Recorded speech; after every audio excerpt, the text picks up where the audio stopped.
Hi అండి, welcome back to my channel Shailu cooking and vlogs. నేను ఈరోజు ఒక ప్రోటీన్ పౌడర్ షేర్ చేసుకుంటున్నాను, చూసేయండి. ముందుగా గ్యాస్ వెలిగించుకుని ప్యాన్ పెట్టుకుని అందులో ఒక పావు కేజీ బాదం పప్పు వేసి లో ఫ్లేమ్లో ఫ్రై చేసుకోవాలి. ఇలా లో ఫ్లేమ్లో ఫ్రై చేసుకుని ఈ బాదం పప్పు అంతా ఒక ప్లేట్లోకి చల్లారి పెట్టుకోవాలి. పూర్తిగా చల్లారి పెట్టుకుని అదే ప్యాన్లో ఒక 20 పిస్తా పప్పు కూడా వేసి లో ఫ్లేమ్లో ఫ్రై చేసుకోవాలి. ఇలా ఇంట్లోనే హెల్తీగా ప్రోటీన్ పౌడర్ పిల్లలకి ప్రిపేర్ చేసి ఇస్తే చాలా హెల్తీగా ఉంటారండి. అలాగే ఇమ్యూనిటీ కూడా చాలా పెరుగుతుంది.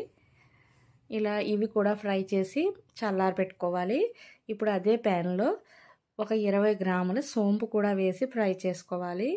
పావు కేజీ బాదం పప్పుకి 20 గ్రాముల సోంపు వేసి ఫ్రై చేసుకోవాలి. లో ఫ్లేమ్లో మాడిపోకుండా ఫ్రై చేసుకుని ఒక ప్లేట్లోకి తీసుకుని చల్లారి పెట్టుకోవాలి.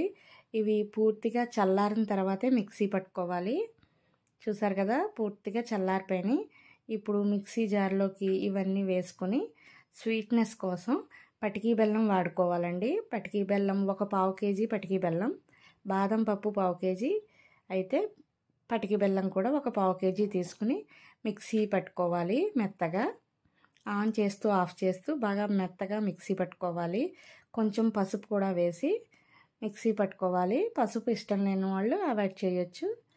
మిక్సీ పట్టుకుని చూసారు కదా, మెత్తగా మిక్సీ పట్టుకుని పూర్తిగా చల్లారి పెట్టుకోవాలి. ఒక ప్లేట్లో చల్లారి పెట్టుకుని గ్లాసు బాటిల్స్ ఉంటాయి కదండి, వాటిలో స్టోర్ చేసుకుంటే 2-3 మంత్స్ అయినా సరే పాడవకుండా ఉంటుంది.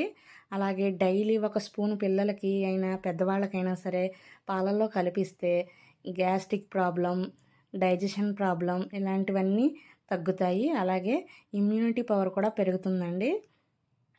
బయట కొనే milk powders, protein powders cost కూడా ఎక్కువ కదా, అదే కాస్ట్ పెడితే మనకి డబల్ క్వాంటిటీలో ఈ పౌడర్ ప్రిపేర్ చేసుకోవచ్చు.